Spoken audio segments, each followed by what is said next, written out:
گناہ کبیرہ کی فہرست چل رہی تھی۔ قرآن مجید میں ہے ان اللہ لا یستحی من الحق، کہ اللہ تعالی حق بات بیان کرنے سے حیا نہیں کرتے۔ حدیث میں بھی بعض ایسے مسائل کو اللہ کے رسول نے بیان کیا ہے صلی اللہ علیہ وسلم نے جو بظاہر حیا کے خلاف ہیں، مگر اس لیے بیان کیا کہ اگر آپ صلی اللہ علیہ وسلم بیان نہ کرتے تو لوگ ان بے شرمی کے کاموں میں مبتلا ہو جاتے۔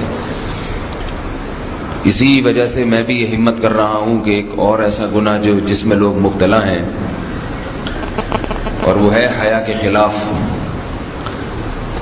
مگر ہے بہرحال شریعت کا مسئلہ اور لوگ اس میں گناہ میں مبتلا بھی ہیں، اس لیے بتانا ضروری ہے۔ وہ یہ ہے کہ لوگ شادی کے بعد بھی، آج کی نوجوان نسل زوجہ سے، بیوی سے غیر فطری طریقے سے ہم بستری کرتے ہیں۔ انٹرنیٹ پہ بیہودہ فلمیں دیکھتے ہیں، تو جو چیز انگریزوں کی دیکھ رہے ہیں کہ ان کے کلچر آہستہ آہستہ میڈیا کے ذریعے ہمارے معاشرے میں بھی آ رہا ہے۔ اللہ کے رسول صلی اللہ علیہ وسلم نے لعنت فرمائی ہے، ایک روایت میں ہے کہ اللہ اس کی طرف دیکھے گا نہیں کہ جو اپنی زوجہ سے پچھلے راستے سے ہم بستری کرے گا۔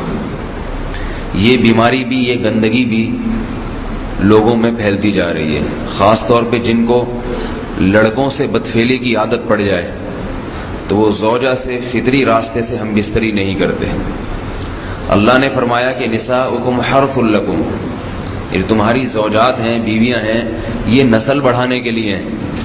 تو اسی راستے میں انسان اپنی خواہش کو پوری کر سکتا ہے جس راستے سے نسل بڑھتی ہے، اس کے علاوہ کسی اور راستے سے اپنی خواہش کو پورا کرنا یہ حرام ہے، گناہ کبیرہ ہے، گندگی ہے۔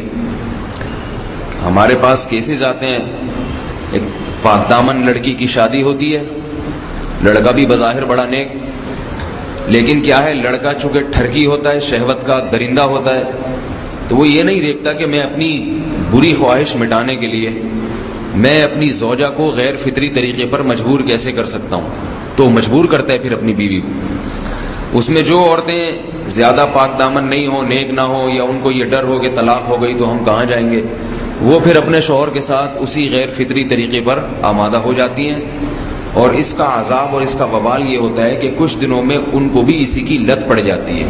انسان جب بھی کوئی غیر فطری راستہ اختیار کرتا ہے، آخرت کا عذاب تو بعد میں، دنیا کا عذاب یہ آتا ہے کہ پھر اس کو لذت فطرت میں آتی نہیں ہے، پھر جو راستہ اللہ نے رکھا اس میں اس کو لذت نہیں آئے گی، پھر وہ گندگی میں ہی گھسنے کی کوشش کرے گا، اس کی بھی فطرت خراب ہو جاتی ہے، اور جس کے ساتھ یہ بدفعلی کی جائے اس کی بھی فطرت خراب ہو جاتی ہے، وہ بھی پھر کسی کے قابل نہیں رہتے۔ تو اپنے جان پر رحم کرنا چاہیے۔ ہم انسان ہیں، ہم درندے نہیں ہیں، ہم گھوڑے نہیں ہیں، ہم گدھے نہیں ہیں، ہم جانور نہیں ہیں، ہم انگریز نہیں ہیں۔ انگریز نے تو حیا اور شرم کی تمام حدود کو توڑ دیا ہے، وہ تو درندے بن چکے ہیں۔ ہم تو درندے نہیں ہیں، ہم تو حلال کھاتے ہیں، پاک صاف رہنے کی کوشش کرتے ہیں، تو ہم ان کی جو کلچر دیکھ کے ہم ویسے درندے بننے کی کوشش کیوں کریں؟ تو یہ بہت بڑا وبال ہے، بہت بڑی برائی ہے جو ہمارے معاشرے میں آہستہ آہستہ جڑ پکڑتی جا رہی ہے، اور اس سے بیماریاں بھی پھیلتی ہیں۔ غیر فطری طریقہ ہے، بیماریاں بھی پھیلتی ہیں۔ ایسے کیسز آتے ہیں کہ جناب مرد مجبور کر رہا ہے بیوی کو، اور وہ بیوی جو ہے ساتھ نہیں دیتی، تو پھر اس کو طلاق کی دھمکیاں دیتے ہیں۔ ایسے کیسز بھی آتے ہیں، اور یہ بھی آتا ہے کہ مرد جب اپنی بیوی کو غیر فطری طریقے پر مجبور کرتا ہے، بیوی آمادہ نہیں ہوتی، تو مرد پھر یہ دھمکی دیتا ہے کہ بھائی میری خواہش تو تم سے پوری ہوتی نہیں ہے، پھر میں دوسروں کے پاس جاؤں گا۔ تو یاد رکھیں، جس عورت کا شوہر یہ دھمکی دے اس کو کہ میں زنا کروں گا اگر تم نے میری خواہش پوری نہیں کی غیر فطری طریقے سے، تو عورت اپنے شوہر سے کہہ دے کہ جاؤ تم کہیں اور جا کے منہ کالا کرو، تمہاری فطرت میں گندگی ہے، تو یہ مجھے گندا بنانے کی کوشش نہ کرو، اس کو زنا کرنے دیں، وہ اللہ آخرت میں اس سے بھگتے گا۔ ہر بیماری کا اللہ نے علاج رکھا ہے۔ اللہ کے رسول صلی اللہ علیہ وسلم نے فرمایا، صحیح بخاری کی حدیث، ما انزل اللہ من داء الا انزل له دواء، کوئی بیماری ایسی نہیں ہے جو اللہ نے نازل کی ہو اور اس کے لیے دوا نہ رکھی ہو دنیا میں۔ تو اگر کسی کو ایسی لت پڑ گئی ہے غیر فطری کام کی، تو اس کو چاہیے کہ وہ اپنا علاج کرائے، ڈاکٹر سے بھی رابطہ کرے، اور سب سے بڑا علاج یہ ہے کہ کچھ وقت صبر کرے گا، چھوڑ دے گا کچھ عرصے کے لیے، تو خود بخود آہستہ آہستہ صحیح ہو جائے گا. ایک آدمی شراب کا عادی ہے، ایک علاج تو یہ کہ ڈاکٹروں سے رابطہ کرے، بہترین علاج کیا؟ چھوڑ دے. کتنے دن تڑپے گا؟ 1 دن 2 دن 3 دن 4 دن 1 ہفتہ 2 ہفتہ، بہت زیادہ سال ہو جائے گا نا، اس کے بعد خود بخود ٹھیک ہو جائے گا. سگریٹ کا عادی ہے، چھوڑ دے گا. تو کتنے لوگ ہم نے دیکھے ہیں دن میں 20 سگریٹ پیتے تھے، چھوڑنے پر آئے تو بالکل ایک دم چھوڑ دی انہوں نے، آہستہ آہستہ کر کے چھوڑ دی، لیکن تکلیف ہوئی مگر عادی ہو گئے. تو اب کسی کو یہ لت پڑ گئی ہے غلط کام کی، برائی کی، تو اس کا بہترین علاج یہ ہے کہ وہ اپنے آپ کو بدلنے کی کوشش کرے، ماحول بدلے، اور کچھ وقت صبر کرے گا تو اللہ اس سے یہ عادت چھڑا دے.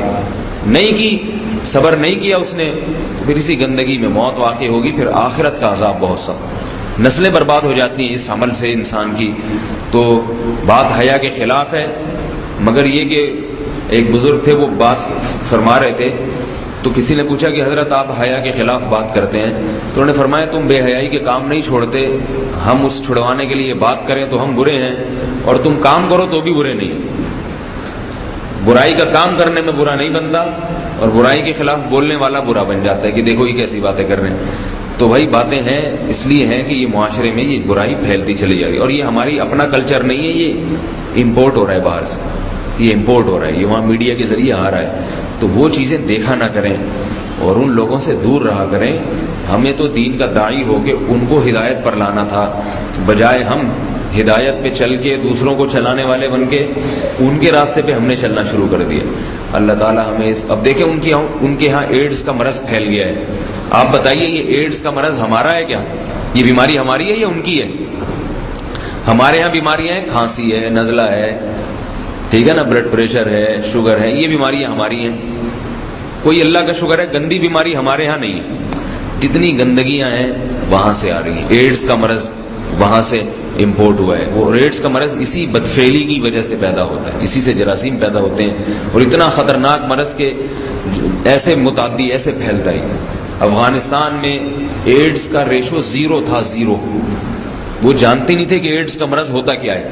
جب سے امریکن آرمی، برطانیہ آرمی افغانستان میں آئی ہے، فوجی آئے ہیں، افغانوں میں ایڈز کا مرض پھیل گیا ہے. انہوں نے وہاں بدفعلیاں شروع کر دی ہیں.